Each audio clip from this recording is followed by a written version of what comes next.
መስጂድ ውስጥ ከአንድ ሰው አጠገብ እየሰገዳችሁ ፋቲሃ ተቀርቶ ሲያልቅ እሱ ጮክ ብሎ አሚን አይልም። ወይም ደግሞ ኢማሙ መቅራት ሲጀምር ቢስሚላሂ ራህማን ራሂም ሲል አይሰማም። ሌላ መስጂድ ግን ኢማሙ ሲል ይሰማል። የተለዩ ሙስሊሞች ናቸው፣ ከነሱ ጋር መስገድ የለብኝም።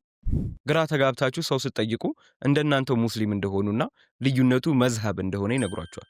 መዝሀብ ምን እንደሆነ ባይገባችሁም እሺ ብላችሁ ታልፋላችሁ። ለዛም ነው በዚህ ቪዲዮ መዝሀቦች ምንድናቸው፣ ከየት መጡ፣ ምን አይነት ልዩነት ነው የሚፈጥሩትና የተለየ ሃይማኖትስ ናቸው ወይ የሚሉትን ጥያቄዎች ለመመለስ ምን ሞክረው ኢንሻአላህ በቪዲዮ መጨረሻ እናንተም ለነዚህ ጥያቄዎች በቂ መልስ ይዛችሁ የተቸገሩ ወንድሞችን ማስረዳት ትችላላችሁ። አሁን ወደ ቪዲዮ እንሂድ። መጀመሪያ መዝሀቦች ምንድናቸው የሚለውን ከማውራታችን በፊት ምን እንዳልሆኑ በግልጽ ማውራት አለብን። መዝሀቦች የተለየ ሃይማኖት አይደሉም፣ ወይም እስልምና ውስጥ የተፈጠሩ ለየት ያሉ ጀማዓዎች አይደሉም። የአላህ መልእክተኛ ሰለላሁ ዐለይሂ ወሰለም የሙሐመድ ነፍስ በእጁ በሆነችው አምላኬ እምላለሁ ኡመቶቼ ወደ 73 ይከፈላሉ፣ ከነርሱም ውስጥ አንዱ ጀነት ሲገቡ 72ቱ ጀሃነም ይገባሉ ብለዋል። ነገር ግን እየተናገሩ ያሉት ስለ አቂዳ ነው። መዝሀቦች ደግሞ ልዩነታቸው የአቂዳ አይደለም።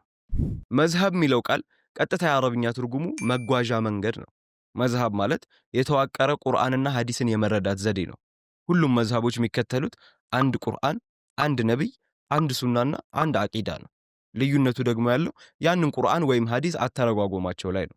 እዚህ ላይ ብዙ ሰው የሚሳሳተው ነገር አራቱ መዝሀቦች ከ95% በላይ ተመሳሳይ ናቸው። ከ5% ያነሰ ልዩነት ነው ያላቸው።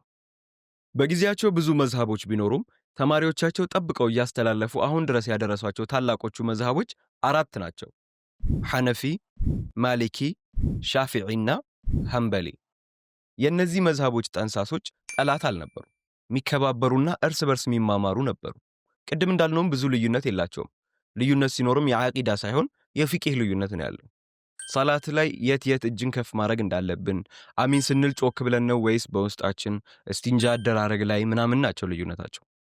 እሺና አንድ ቁርአንና አንድ ሱና ከሆነ የሚከተሉት ለምን ልዩነት ይፈጠራል ካላችሁ ደግሞ ማስረጃዎችን የሚያስመሰክሩበት መስፈርቶች ላይ ነው። የመጀመሪያዎቹ ሁለቱ መስፈርቶቻቸው የአራቱም መዝሀቦች አንድ ናቸው። አንደኛ ቁርአን፣ ሁለተኛ ሐዲስ። ለምሳሌ እንደ አስካሪ መጠጥ ላይ ያለውን ውሳኔ ቁርአን በግልጽ ስለሚናገር በዚህ ላይ ልዩነት የላቸውም። ወይም ደግሞ በቀን ስንቴ መስገድ እንዳለብን በግልጽ የሚናገሩ ሐዲሶች ላይ ምንም ልዩነት የላቸውም። ነገር ግን ቁርአን ላይና ሐዲስ ላይ በግልጽ ያልተነገሩ ውሳኔዎችን ለመረዳት የሚጠቀሙበት ሶስተኛውና ከዛ በኋላ ያሉት መስፈርቶቻቸው ላይ ልዩነት ያለው። ለምሳሌ ሐነፊዎች ምክንያታዊነትና ማመሳሰልን ያስበልጣሉ። ማሊኪዎች የመዲና ሰዎች ከረሱል ሰለላሁ ዐለይሂ ወሰለም ጋር ስለኖሩ የእነርሱን የአኗኗር ዘይቤ ያስበልጣሉ። ሻፊዒዎች የሐዲሶችን አወራረድ በትኩረት ከመከተል ጋር ማመሳሰልን ሲያስበልጡ፣ ሐንበሊዎች ደግሞ የቁርአንና ሐዲስ አረብኛዎችን በቀጥታ መተርጎምንና ምክንያታዊነትን ያስበልጣሉ።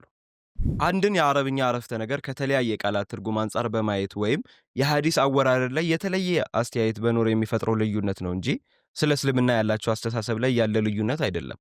ራሱን እስልምና የምንጠቀምባቸው የተለያዩ መንገዶች ናቸው። እሺ ስለዚህ አንዱን መርጠን መከተል አለብን ብላችሁ ከጠየቃችሁ ደግሞ መልስ የሚሆነው ለተራው ሙስሊም የሚሻለው ሚያምነውን ዓሊም ወይም ኡስታዝ መከተል ነው።